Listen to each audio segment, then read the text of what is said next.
আমার আল্লাহ বলে এই জমিনটা আমি পুরায়া তামা বানা দিব। এই জমিনের মধ্যে যত পানি আছে পানিগুলো আমি আল্লাহ পুরায়া ছাই বানায়া দিব। যেদিন কিচ্ছু বলতে কিচ্ছু থাকবে না, সেদিন থাকবে শুধু আমার আল্লাহ।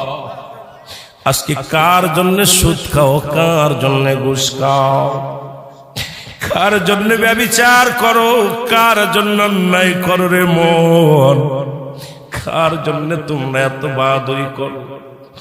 আরে আজকে একটা কথা বলতে গেলে কষ্ট হয়। এই জমিনটা আল্লাহ পুরায়া তামা বানায়া দিবে। এই জমিনের মাটিগুলো পুড়ে হবে তামা। এই জমিনের যত পানি আছে পানিগুলো পুড়ে হবে ছাই।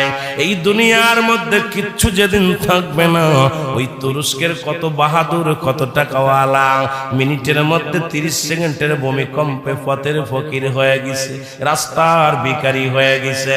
আজকে তুমি দুনিয়ার মধ্যে কতই না মস্তানি করলা, এই দুনিয়ার কিচ্ছু নিয়ে যেতে পারবা না।